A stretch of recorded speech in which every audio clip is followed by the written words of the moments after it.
నమస్తే. Welcome to I dream. నేను మహేశ్వరి. మనతో పాటు ఉన్నారు ప్రముఖ ఆయుర్వేద వైద్య నిపుణులు డాక్టర్ చిట్టిబొట్ల మధుసూదన్ శర్మ గారు. వారితో మాట్లాడదాం. నమస్తే సార్. నమస్తే అమ్మా. సార్, సమ్మర్లో చాలామంది వడదెబ్బకు గురవుతూ ఉంటారు. కొంతమంది ఏంటంటే వడదెబ్బ నుండి కోలుకున్న తర్వాత కూడా ఆ ఎఫెక్ట్ అనేది కొద్ది కాలం పాటు ఉంటుంది. అసలు ఈ వడదెబ్బ అన్నది ఎందుకు తగులుతుంది? ఏ సమయంలో ఎక్కువగా ఇది వచ్చే అవకాశం ఉంటుంది? చాలా మందికమ్మా బయట ఎండలో తిరిగితేనే వడదెబ్బ తగులుతుందని చెప్పేసి చాలా మంది అనుకుంటారమ్మా. అవును. ఇది నిజంగా చెప్పాలంటే ఒక అపోహ. ఎండలో తిరిగే వాళ్ళకు వడదెబ్బ వచ్చేటువంటి అవకాశాలు ఉంటాయి. అలాగని చెప్పేసి ఇంట్లోనే ఇంటిల్లిపాది ఉండేటువంటి వాళ్లకు వడదెబ్బ తగలదు అనుకోవడం చాలా చాలా తప్పుడు అభిప్రాయం అది. ఎందుకంటే ఇంట్లో ఉన్నటువంటి వాళ్ళకు కూడా ఎండ ప్రభావం వాళ్ళ దేహం మీద పడుతుందమ్మా. ఎందుకంటే మన ఇంట్లో ఉన్నటువంటి గాలి వేడెక్కినప్పుడు ఆ ప్రభావం పడుతుంది. అదేవిధంగా ఇంట్లో ఉన్నటువంటి గోడలు, పైకప్పులు ఇవన్నీ ఆ వాతావరణ ప్రభావం చేత వేడెక్కడం చేత ఆ వేడి గాలుల యొక్క ప్రభావం చేత ఆ శరీరం మీద యొక్క ప్రభావం పడేసి కూడా ఈ వడదెబ్బ తగలొచ్చమ్మా. ముఖ్యంగా చిన్నపిల్లలు, అదేవిధంగా వృద్ధులు, అట్లే విధంగా గర్భవతులు, ఇట్లాంటి వాళ్లకు ఈ టెండెన్సీ మరీ ఎక్కువగా ఉంటుందమ్మా. కాబట్టి ఏమంటే బయట తిరిగే వాళ్ళకే కాకుండా వీళ్ళకు కూడా వడదెబ్బ తగులుతుంటుందమ్మా. కాబట్టి అందరూ కూడా వేసవి కాలంలో జాగ్రత్తగా ఉండడం చాలా చాలా మంచిదమ్మా. నేను ఇప్పటి వరకు ఎండలో తిరిగితేనే వడదెబ్బ అనుకున్నాను సార్. చాలా మంది అదే చెప్పాను కదమ్మా, ఇంట్లో కూడా వస్తుంటుందమ్మా. కాబట్టి దానికి జాగ్రత్తలు మాత్రం తప్పకుండా తీసుకోవాల్సిన పరిస్థితి ఉందమ్మా. ఇంట్లో ఉన్నా బయట వెళ్ళినా జాగ్రత్తలు తీసుకోవాలి. అంటే ఎలాంటి జాగ్రత్తలు తీసుకోవాలి సార్? మంచిదమ్మా. యాక్చువల్గా ఏంటంటే ఈ వడదెబ్బ రాకుండా ఒకవేళ మన దురదృష్టం కొద్ది వచ్చిన తర్వాత కూడా వడదెబ్బ వచ్చి తగ్గిపోయిన తర్వాత కూడా జాగ్రత్తలు తీసుకోవాలమ్మా. సన్ స్ట్రోక్ అంటుంటారు కదా, ఎలాంటిదంటే నీళ్ళు ఎక్కువ తీసుకోవాలమ్మా. ఇన్ ది సెన్స్ ముఖ్యంగా ద్రవరూపమైనటువంటి ఆహారం ఎక్కువ తీసుకుంటుండాలి. వాటితో పాటు నీళ్ళు కూడా ఎక్కువ తీసుకుంటుండాలి. ఎందుకంటే ఈ ఎండ ప్రభావం చేత మన శరీరంలో ఉన్నటువంటి జలీయ అంశం అంతా ఆవిరైపోతుంటుందమ్మా. కాబట్టి మనం ఎప్పుడైతే నీళ్లు తగినంత తాగమో దాని ప్రభావం చేత బాడీలో విపరీతమైనటువంటి హీట్ ప్రొడ్యూస్ అయిపోయేసి వడదెబ్బ తగిలేదానికి అవకాశం ఏర్పడుతుంది. రెండవది ఏంటంటే అతిగా ఎక్సర్సైజ్ చేయడం. మధ్యాహ్నం పూట ఎప్పుడో 10-11 గంటలప్పుడు కూడా ఎక్సర్సైజ్ ఇన్ ది సెన్స్ అమ్మా, మనం ఏదైనా పని మీద బయటికి వెళ్ళినప్పుడు కానీ, ఎండలో ఎక్కువ తిరగడం కానీ, ఎక్కువసేపు ఎండలో కష్టం చేయడం కానీ, పని చేయడం కానీ ఏదైనామా. కాబట్టి ఎండలో ఎక్కువసేపు ఇలాంటి శారీరక శ్రమ ఏదైనా చేసినప్పుడు కూడా వడదెబ్బ తగిలేటువంటి అవకాశం ఉంటుందన్నమాట. కాబట్టి అలాంటి పరిస్థితులు లేకుండా ఒకవేళ అలాంటి పరిస్థితి వ్యాయామము, ఎక్సర్సైజులు ఇలాంటివి ఏదైనా చేయాలన్నా, బయట ఏదైనా పని నుండి బయటికి వెళ్ళాలన్నా వీలైనంత వరకు 11 గంటల లోపల పోయి చేసుకోవడం మంచిది. లేని పక్షంలో ఒక్కొక్కసారి మీరు అనొచ్చమ్మా, సార్ ఈ రోజుల్లో ఏదైనా పని ఉన్నప్పుడు 11-12 తర్వాత నుంచే మనం ఆఫీస్కి వెళ్ళాల్సి వస్తుంది, మరి 11ంటికే ఇంటికి రావడం కష్టం కదా సార్. ఎండలోనే వర్క్ చేసుకునే వాళ్ళు కూడా ఉంటారు. ఇలాంటి కొన్ని మినహాయింపులు ఉంటాయమ్మా. ఇలాంటి వాళ్ళకి ఏం చేయాలంటేమా, నేను దానికి కూడా మార్గం చెప్తాను చూడండి. సో వీలైనంత వరకు సున్నితమైనటువంటి దేహతత్వం ఉన్నటువంటి వాళ్ళకు ఈ స్కార్ఫ్ పెట్టుకోవడం మంచిదమ్మా. రెండోది ఏమంటే కూలింగ్ గ్లాసెస్ పెట్టుకోవడం వల్ల కూడా అల్ట్రావైలెట్ రేడియేషన్ యొక్క ప్రభావం ఉండదు. కాబట్టి వడదెబ్బ నుంచి కొంతవరకు ప్రివెంట్ చేసేదానికి అవకాశం ఉంటుంది. అంతేకాకుండా రెండోది ఏమిటంటే వాళ్ళు ధరించేటువంటి దుస్తులు కూడా కాటన్ దుస్తులు ధరించాలమ్మా.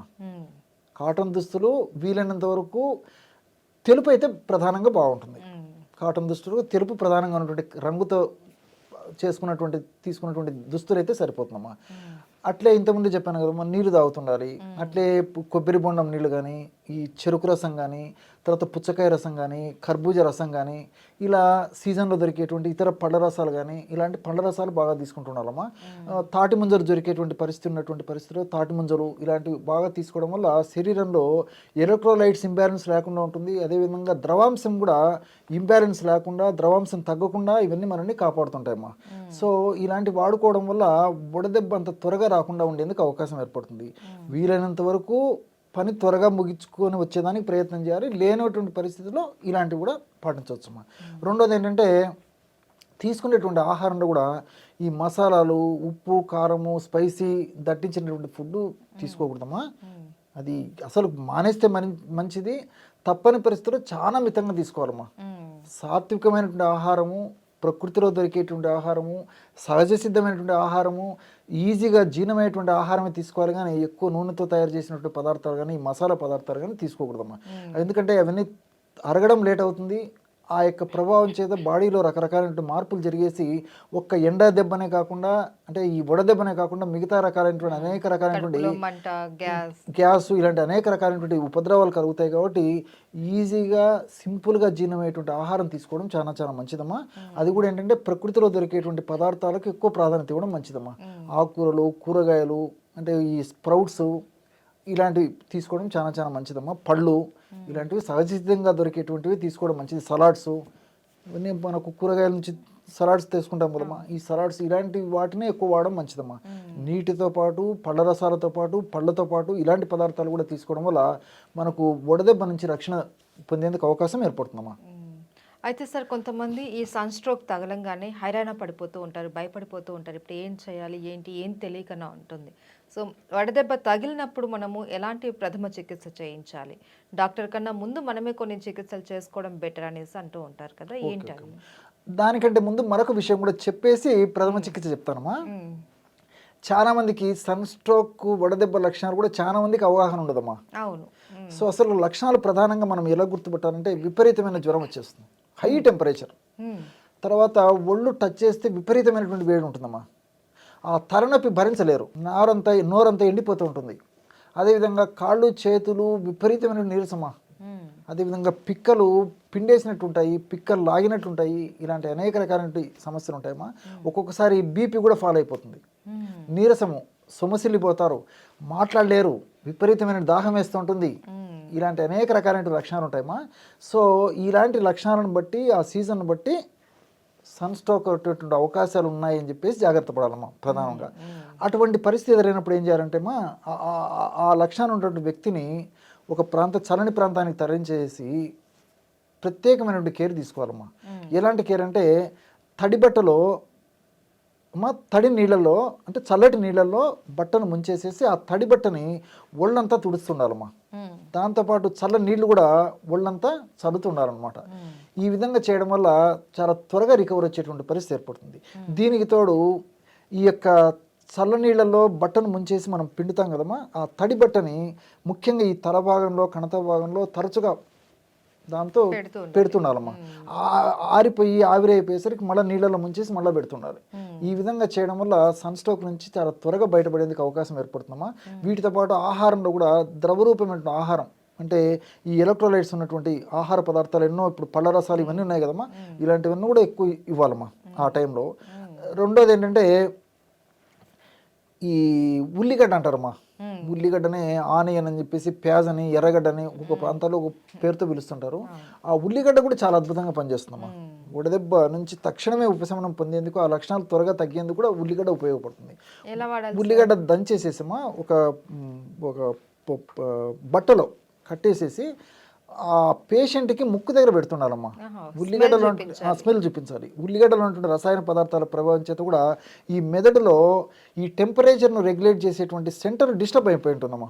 ఈ రసాయన పదార్థాలు ఎప్పుడైతే మనం ఈ ఉల్లిగడ్డ ద్వారా మనం లోపలికి పంపించగలుగుతున్నామో అప్పుడు ఆ సెంటర్ రెగ్యులేట్ అయిపోయి ఆ టెంపరేచర్ తగ్గిపోతుంది, ఆ లక్షణాలు కూడా తగ్గిపోతాయమ్మా.